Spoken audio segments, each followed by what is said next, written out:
ഈ കൊച്ചുങ്ങളെ സംബന്ധിച്ചിടത്തോളം അതുങ്ങളുടെ ജീവിതത്തിൽ ഏറ്റവും വലിയ ഹീറോ അവരുടെ അപ്പനാ. അപ്പൻ ചെയ്യുന്ന പോലെയൊക്കെ ചെയ്യാൻ ഏത് കൊച്ചുങ്ങളും ആഗ്രഹിക്കൂടാവേ. അതിന് അതുങ്ങളെ കുറ്റം പറഞ്ഞിട്ട് കാര്യമില്ല. നീ എന്റെ മൂത്ത മോൻ സണ്ണിയെ കണ്ടിട്ടില്ലയോ?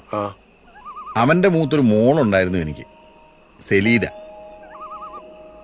അവൾ 6ാം ക്ലാസ്സിൽ പഠിക്കുമ്പം ഒരു ദിവസം വീട്ടിൽ വന്നേച്ചും പറഞ്ഞു, സ്കൂളിലെ കലോത്സവത്തിന് ഒപ്പനയ്ക്ക് മണവാട്ടിയാവാൻ അവളെയാ തിരഞ്ഞെടുത്തിരിക്കുന്നതെന്ന്. ടീച്ചർമാരെ കുറ്റം പറഞ്ഞിട്ടും കാര്യമില്ല. കൊച്ചിനെ കാണാൻ നല്ല ചേലായിരുന്നേ. അവളുടെ തള്ളയെ പോലെയാ. അപ്പൊ ഈ മണവാട്ടിയുടെ ഉടുപ്പിനും ചെലവിനും ഒക്കെ ആയിട്ട് ഒരു 100-300 രൂപ വേണമെന്ന് പറഞ്ഞു. ഞാൻ എടുത്ത വായല പറഞ്ഞു, കാശ് ചെലവില്ലാത്ത മണവാട്ടി ആവുന്നേ ആയാ മതിയെന്ന് പറഞ്ഞു.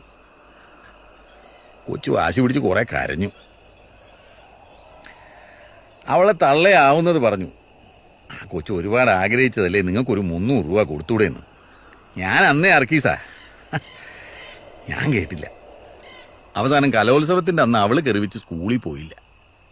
അവരെല്ലാരും കൂടെ അമ്മ വീട്ടിലേക്ക് പോവുകയും ചെയ്തു. പോകുന്ന പോക്കിൽ ആ ഓട്ടോയിൽ ഒരു പ്രൈവറ്റ് ബസ് വന്ന് ഇടിച്ചു. ഒരു ദിവസം ബോധമില്ലാതെ എന്റെ കൊച്ചു ICU കിടന്നു.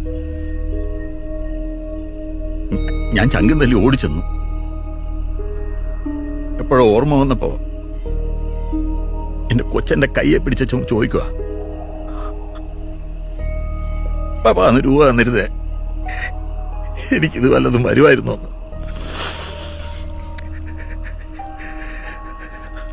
അത് പറഞ്ഞിട്ട് പിറ്റേന്ന് എന്റെ കൊച്ചു പോയടാവ്.